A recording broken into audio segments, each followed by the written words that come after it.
meherka sirta ah maxaa sirba kugu wataba meherka looguma talagelin inuu sir noqdaba gojaxa geel wax la qariyo ka weyn bay dhahaan Soomaali jeeni geel miyaa la qarin karaa hadduu imika ninku yidhaahdo jeeni geel baan halkaa gashanaya ama lug geel dabeetana waan soconaya ma kaa socon mayso waa fashilanta xagga dambu ma ka muuqanaysa reer dhan baan qarinaya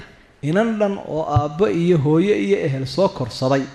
oo halkaa aad ku jeclaanaysa iyo miisaanka la soo gaarsiiyay baan qarinaya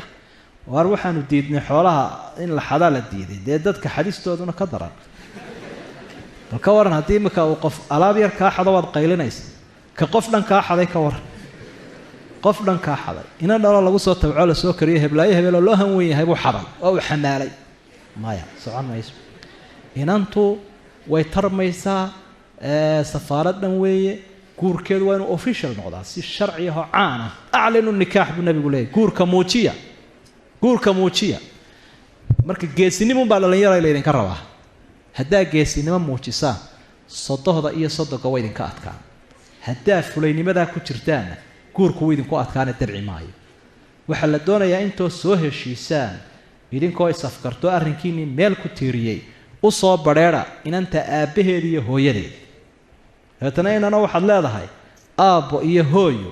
inantii baanu doonaynaa heblaayo hebel ayaan doonayaa inaan guursado waxna ma hayo dee waa ikan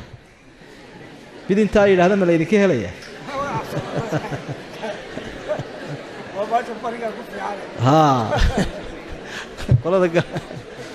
waaya waxaa la yidhi geesi ilaahay ma xilo baale geesi ilaahay ma xilo waanu hubaa wadcigan aynu joogno qofka geesinimadaa la yimaada geesinimadiisaasaaba lagu xooleynayaaba war ninkani waa nin fariida ma ninka inoo soo badheedhay ee in raggaa ka soo baxay ee ina hor yimida inanteeniina weydiistay annagaa kaa bixinay waxoo dhan baa la odhanaya khalaas meherna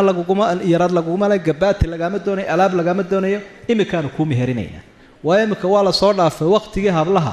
yarad loo xidhi jiray xoolo laga dooni jiray nin asturan oo mas-uuliyadda inanta qaadun baa la doonaya marka waalidkii waa inagii dardaarankii xalayta siinay in hablaha iyo wiilasha guurka loo fududeeyo